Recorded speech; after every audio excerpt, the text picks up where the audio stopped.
Hello and welcome to Live on SanAngeloLive.com. I'm Yantis Green. On today's show, we'll answer the question everyone's been asking. Will we get to pop fireworks this year? But first, an inmate in the Tom Green County Jail is now charged with murder. According to an affidavit acquired by San Angelo Live, Paul Zipper has been charged with the murder of Sean Turbo Clark. Police responded to Shannon South regarding a shooting victim who identified Zipper as the man who shot the victim. Zipper was later arrested on an aggravated assault with a deadly weapon charge until yesterday when that murder charge was added. The night of the shooting, Clark and Zipper went to a couple of bars here in San Angelo. Then Clark went to a residence over on Dena Drive. Zipper showed up at that residence, and the two got into a verbal argument during which Zipper produced a handgun and allegedly shot Clark in the chest. Clark's body was later discovered in Irion County, just over the county line, on June 8, 2022. For the full article, check out SanAngeloLive.com. And the Tom Green County Commissioners Court Tuesday morning agreed to allow citizens to purchase and use fireworks this Independence Day holiday, despite the ongoing drought. The court agreed to allow fireworks, but still reinstated the burn ban effective at 9 o'clock this morning. This year in Tom Green County, we were nearly 6 inches below our average rainfall with no rain in sight. So this drought has led to an increase in chances for grass fires to break out and spread out of control. So whatever you do outside, be safe. And later in the show, a member of the San Angelo Fire Prevention Team, Chris Christian, will join the program. Also, in other news, a 3-car crash shut down the busy intersection of Houston Hart and North Chadburn at around 9:30 on Tuesday morning. Police there at the scene say that a flatbed Ram pickup, a red Chevrolet Malibu, and a tan Buick crashed at the intersection. The main crash occurred between the truck and the Malibu. The driver of the Malibu was transported by ambulance to the hospital with unknown injuries. Police did not issue any citations at the scene because all drivers claimed that they had a red light and therefore the right-of-way. And one of the best things to do this week in San Angelo will be to go cheer on your local law enforcement officers at the 2022 Texas Police Games. This year, the games will be held at various locations and times across town. The event will bring law enforcement from across the state to compete in the games of all kinds. Events are not just shooting and running. They also offer sports like powerlifting, basketball, and even Texas Hold'em. The games will last until Friday. And finally, today is Flag Day. This national holiday, of course, is to celebrate the Stars and Stripes, the symbol of our freedom. Our original flag, commonly referred to as Old Glory, was sewn during the Revolutionary War.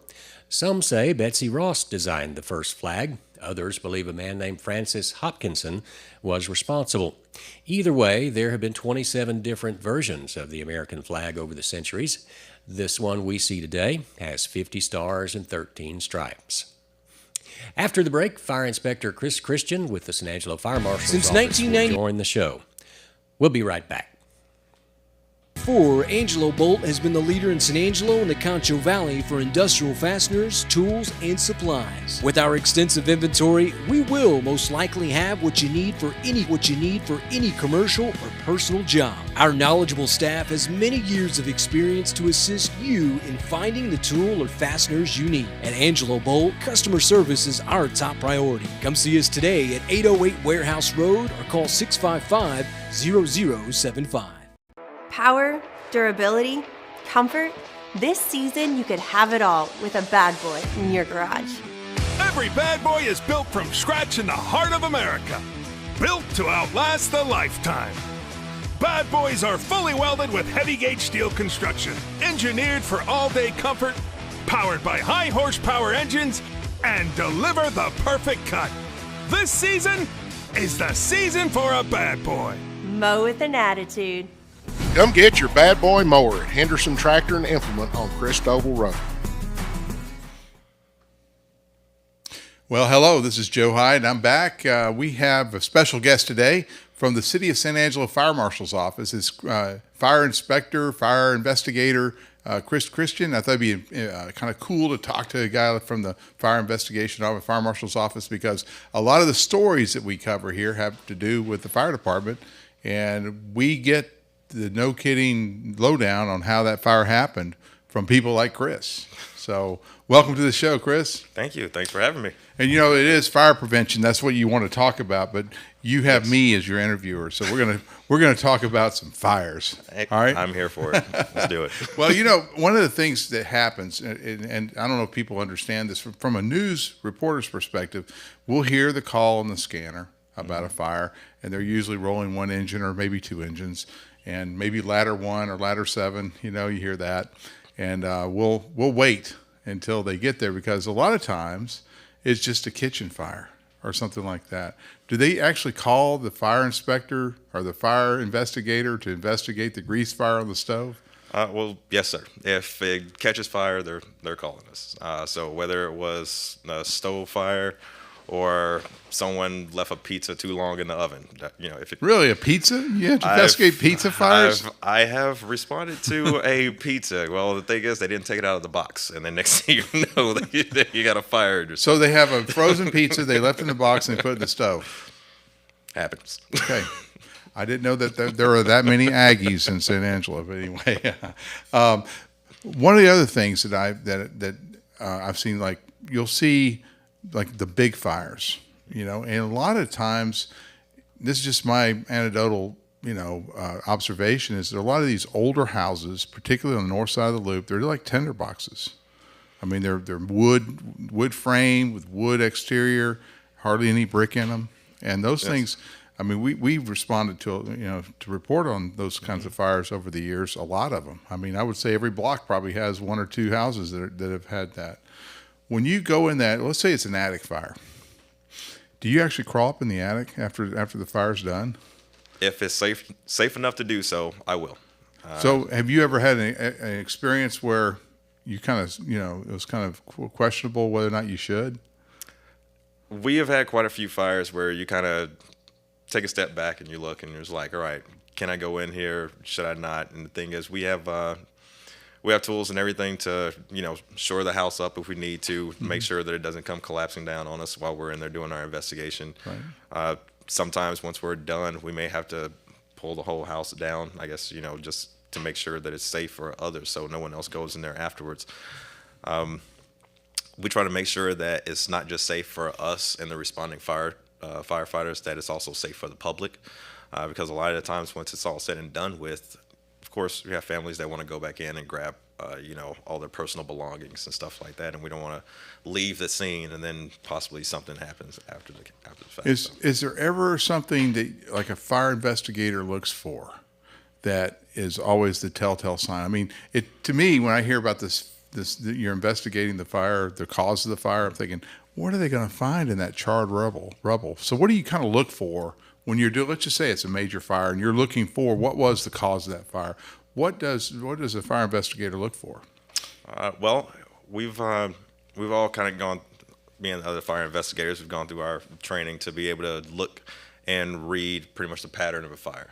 So a fire, the way that it burns, the type of material that it burns, the type of structure that it's in will cause a certain pattern, and you just learn to be able to read that pattern and kind of work your way backwards. So when you say pattern, do you kind of look to see where the flames went? Yes. Is that what you kind of trace the trail of the flames? Pretty much. So do you start from the big part and try to, kind of like tracing a river?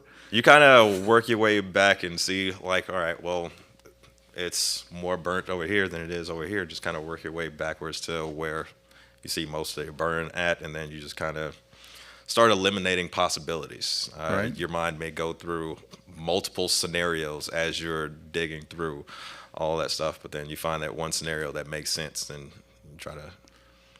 I've been doing this. I haven't had 2 car fires that were the same. The same. Huh? They've all been for different reasons. A lot of times, if I respond to a car fire, I'll talk to the owner and ask, like, hey, has there been any recent work done on the vehicle? And most of the time, it's like, oh yeah, I just recently had this done, or I just recently put a had new that done. stereo equalizer in or something. Or yes, Yeah. I just installed this one part myself, and here's what I did, and it's like, well, you know what? That's what That's what caused it? That's what caused it. So, but like I said, again, that's interviewing people, and just trying to get the bigger picture and just narrowing things down. Out in you're in the city of San Angelo, so your responsibility is just in San Angelo. So you don't really go out into the county, but we have a lot of grass fires, even inside the city, like next to Houston Hart. What is that? Cigarette butts? Is that kind of what it is? So a lot of the times, when it comes to the grass fires, especially, let's just say if it's along the loop, if I have one fire, I try to look to see if I can find anything that may have started it, whether it be a cigarette butt or anything like that. A lot of the times, if it's along the loop and I see multiple little spot fires, I guess along the road, a lot of times it's like an 18-wheeler or something whose chains are dragging and basically sparking. hitting those little sparks, Yeah. here and there. But we go out there and we do the whole thing, measure out, how much grass it burnt, get the wind direction and the temperature, GPS coordinates of where it's at. If we need to, we'll fly a drone over it, so we'll get a better picture of how much grass was burnt. Like I said, we'll do everything that we can to try to figure out exactly how it started. Like I said, a lot of the times, security cameras, eyewitnesses, a lot of times, helps with figuring that out. Well, fire safety was in the news today, and of course the county decided they're going to allow fireworks, personal use fireworks out in the county. Now, obviously, we know the city of San Angelo outlaws all fireworks, so you can't go firing off your firework in your front yard in the city of San Angelo, right? Never. So, give me some ideas on what if you are a city dweller and you're going to go out to the county and you're going to fire off all your bottle rockets and your black cats and all that kind of stuff. What should you bring with you for safety?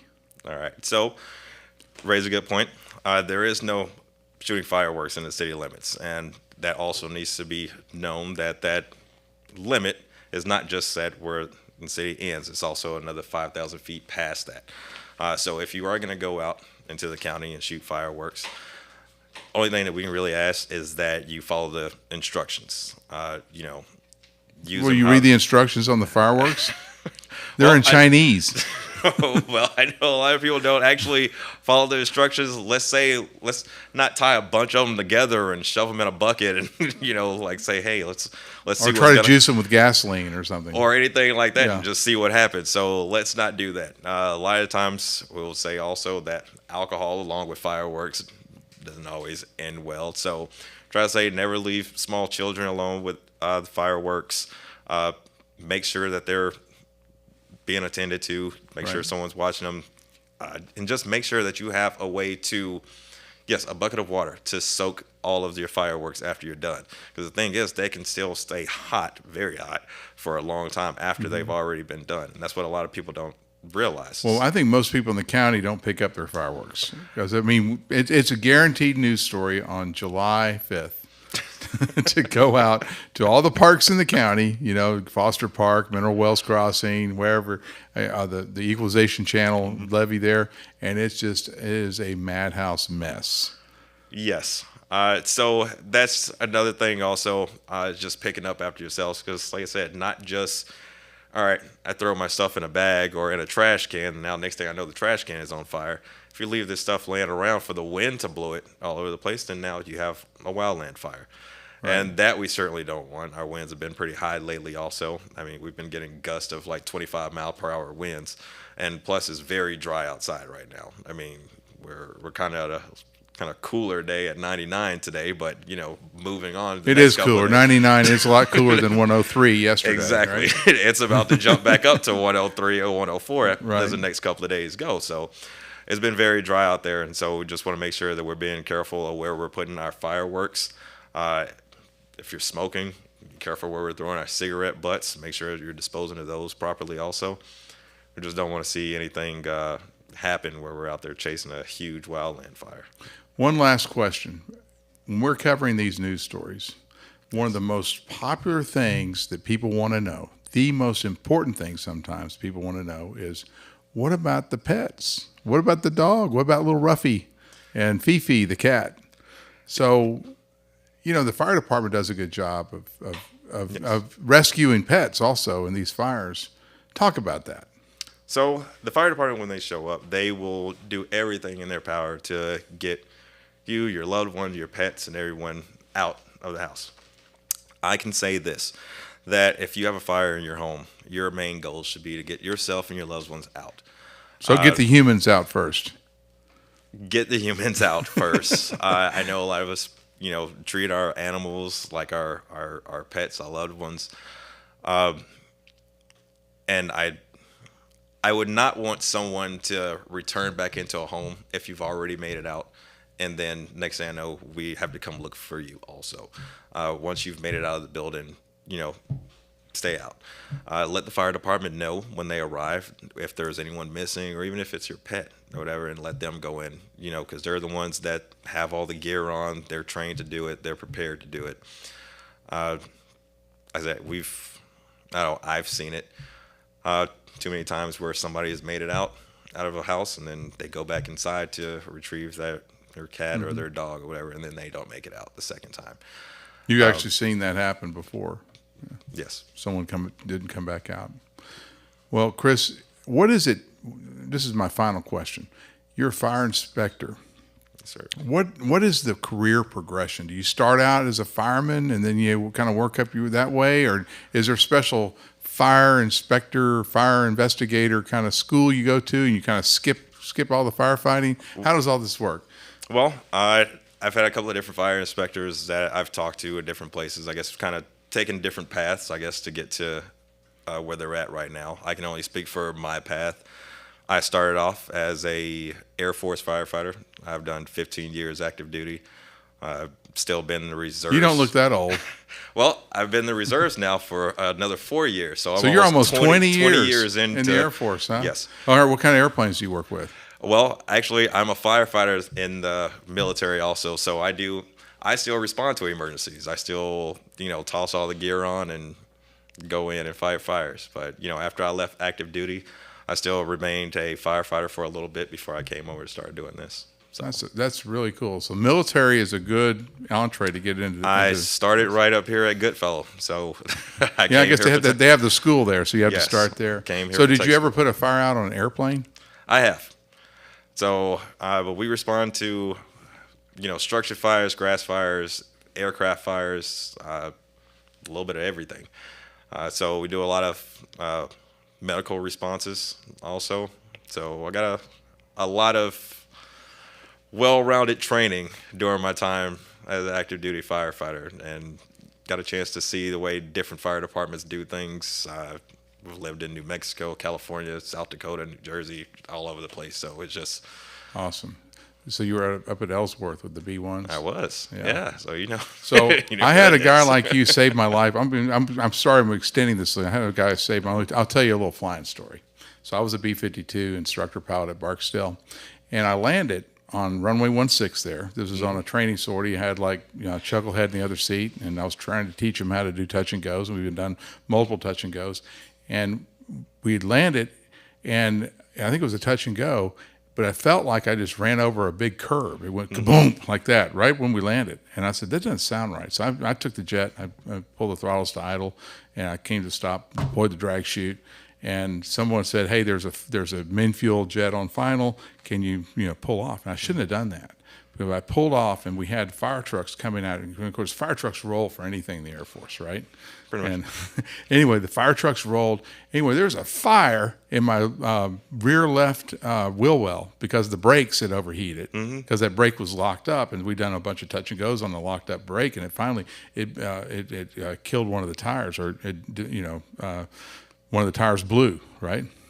And so we had this fire, it had smoke and everything. Anyway, those guys got that thing out fast while we were exiting the airplane. They saved our lives because that thing, that's back there by the aft body fuel tank. It could have killed us. No, I know all about that. And it's funny you say that because Barksdale was my first reserve unit. Was it really? Yep. I was at Barksdale too when I That's first. Barksdale Air Force Base, Shreveport, Louisiana. You can't beat it. Yeah.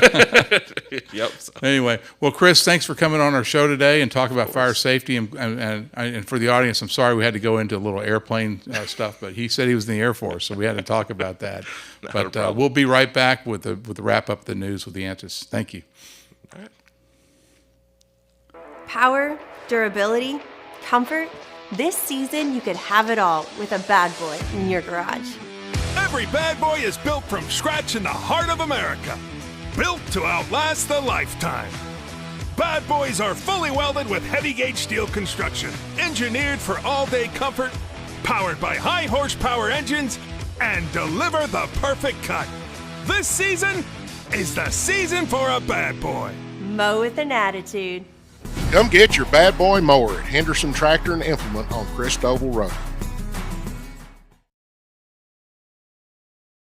Since 1994, Angelo Bolt has been the leader in San Angelo and the Concho Valley for industrial fasteners, tools, and supplies. With our extensive inventory, we will most likely have what you need for any commercial or personal job. Our knowledgeable staff has many years of experience to assist you in finding the tool or fasteners you need. At Angelo Bolt, customer service is our top priority. Come see us today at 808 Warehouse Road or call 655-0075.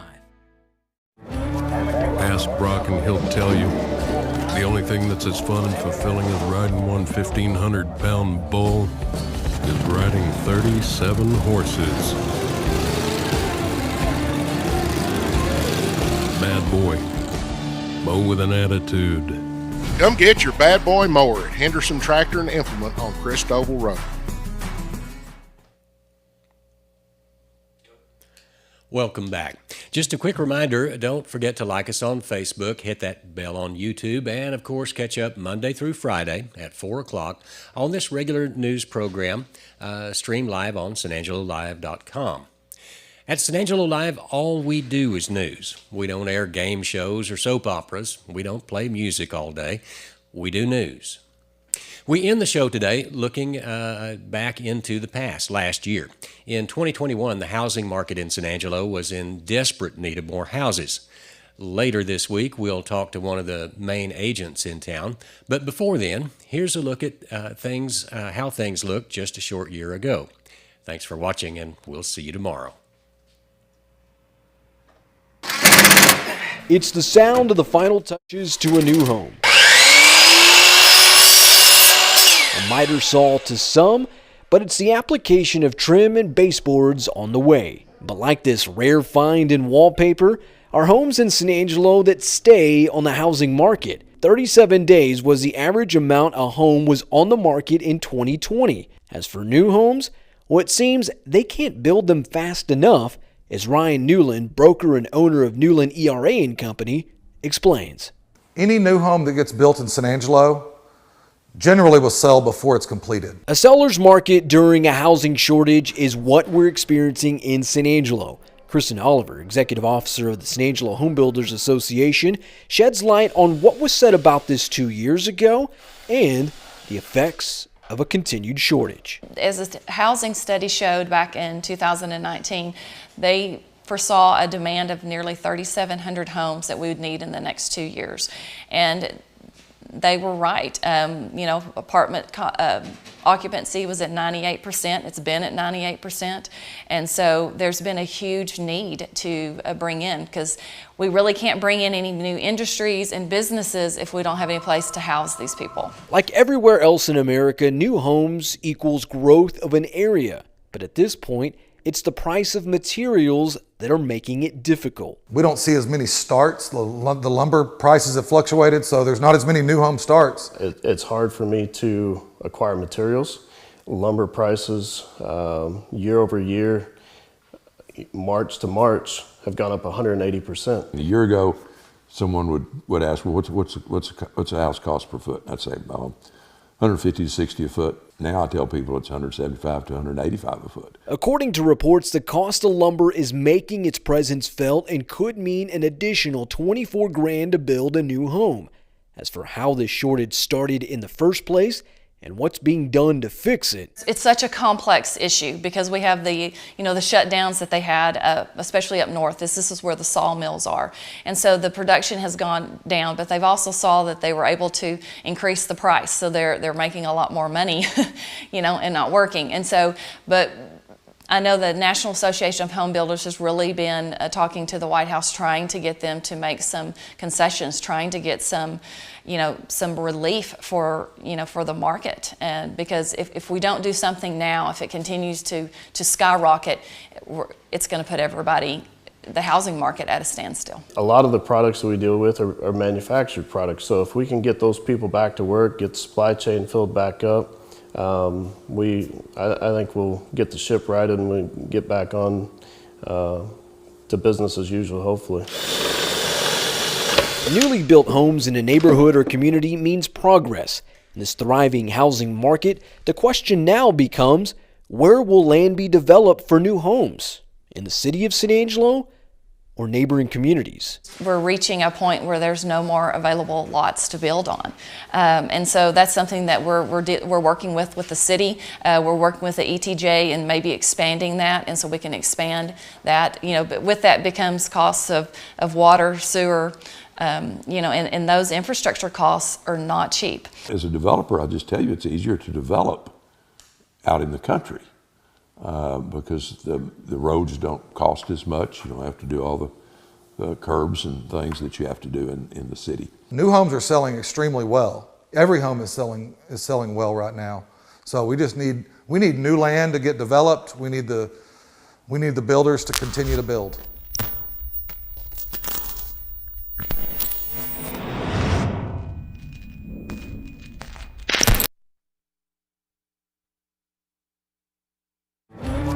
Ask Brock and he'll tell you the only thing that's as fun and fulfilling as riding one 1,500-pound bull is riding 37 horses.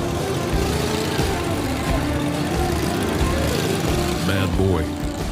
Mow with an attitude. Come get your Bad Boy mower at Henderson Tractor and Implement on Christoval Road.